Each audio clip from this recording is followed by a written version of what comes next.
ঢাকা মুগদা থানা মান্ডা Haider Ali school and কলেজের সাংস্কৃতিক অনুষ্ঠান 2025।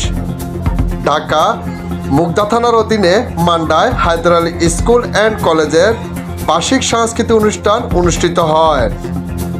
অনুষ্ঠানে উপস্থিত ছিলেন মোহাম্মদ মুক্তার হোসেন, গভর্নিং বোর্ডের সভাপতি, Haider Ali school and college. আরও উপস্থিত ছিলেন মুগদা থানার ৭২ নং ওয়ার্ডের বিএনপির সভাপতি জিয়াউল হক রতন। আরও উপস্থিত ছিলেন মুগদা থানার ৭১ নং ওয়ার্ডের বিএনপির সভাপতি খুরশিদ আলম। সভাপতিত্ব করেন জাকির হোসাইন, ভারপ্রাপ্ত অধ্যক্ষ, Haider Ali school and college. আরও উপস্থিত ছিলেন হায়দার আলী স্কুল অ্যান্ড কলেজের শিক্ষক ও শিক্ষিকা, ছাত্রছাত্রীরাও। আরও উপস্থিত ছিলেন হায়দার আলী স্কুল অ্যান্ড কলেজের সাবেক ছাত্রছাত্রীরা। আরও উপস্থিত ছিলেন অভিভাবকগণ।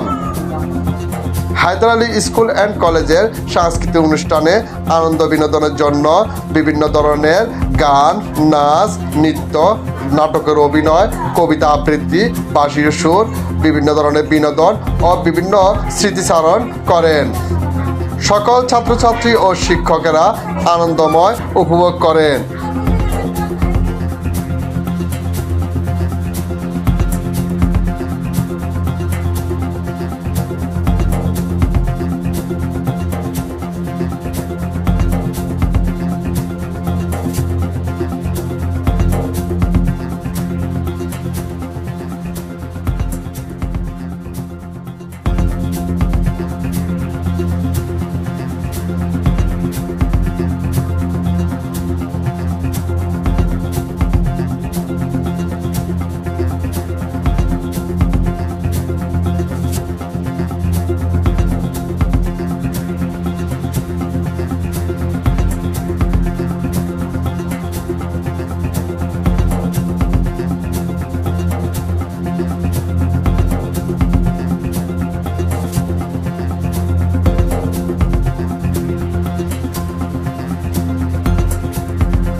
ওয়ার্ডের সভাপতি, আমি ৭১ নম্বর ওয়ার্ড বিএনপির সভাপতি। আচ্ছা, আপনি হায়দার আলী স্কুল অ্যান্ড কলেজের কত বেস, কত সালে বেস? আমি হায়দার আলী হাই স্কুলের কলেজের 2001 থেকে 2009 পর্যন্ত মেরিটি কমিটির সদস্য। আমি অত্যন্ত খুশি যে এই Haider Ali high school and কলেজের মেরিটি কমিটি ক্লাব শিক্ষকবৃন্দ আমাদেরকে আমন্ত্রণ জানাইছে। আমি এই সাংস্কৃতিক অনুষ্ঠানের ব্যাপারে অত্যন্ত প্রাণবন্ত একটা অনুষ্ঠান হচ্ছে, যেটা অন্য বছর হয় নাই।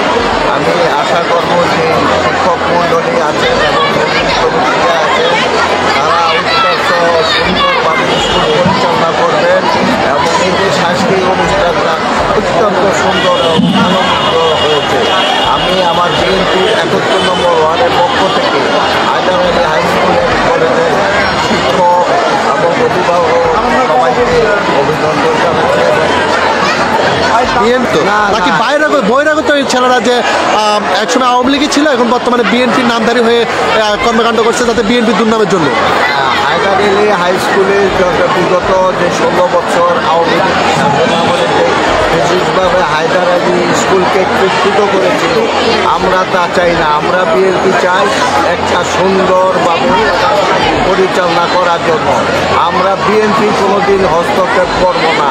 আমরা দল মত নির্বিশেষে চাই যে হায়দার আলী হাই স্কুল একটা অতি পরিচিত মুখ, আগের থেকে উন্নত মানের যে স্কুল প্রতিষ্ঠিত হোক।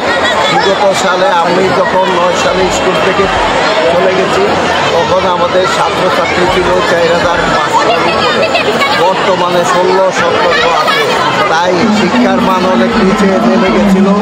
আমরা ২ ওয়ার্ড ৭১ এবং ৭২ নেতৃবৃন্দ মিলে, আমাদের অঙ্গ সংগঠন যারা আছে সবাই মিলে আমরা স্কুলের উপরে কোনো খবরদারি করব না। আমরা চাই স্কুলটা সুন্দরভাবে পরিচালিত হোক, দল মত নির্বিশেষে। দমানোর জন্য চেষ্টা করবেন, এই জিনিসটা একটু যদি জানতে আমরা এই ব্যাপারে মুগদা থানার ওসি সাহেবের সাথে আমরা যৌথভাবে মিটিং করেছি। মুগদা থানার যে 4টি ওয়ার্ড আছে, 4টি ওয়ার্ড প্লাস মুগদা থানার আমাদের আমরা কিশোরদের এবং মাদক দ্রব্যের বিরুদ্ধে আমরা অ্যাকশন নেওয়ার জন্য আমরা সর্বদাই চেষ্টা করি। আমরা এই মাদক দ্রব্য আমাদের সমাজকে ধ্বংস করে দিতেছে, আমাদের ছেলেদের। আমরা মাদক দ্রব্য এবং সন্ত্রাস, চাঁদাবাজি এইসব থেকে আমাদের দলকে দূরে রাখতে সর্বদা চেষ্টা করি। ইনশাআল্লাহ চেষ্টা করছি আমাদের এই দল বিএনপি যাতে এই চাঁদাবাজি দখলদারিত্ব না করতে পারে, সেই জন্য আমি অঙ্গ সংগঠন, আমি এই দলের যারা আছেন সবাইকে নিয়ে চেষ্টা করতেছি এর থেকে বিরত থাকার জন্য। ধন্যবাদ খুরশিদ ভাই আপনাকে আমাদের সাথে থাকার জন্য। ফখরুল আলম সাজু, আনাজ বাংলা টিভি, ঢাকা।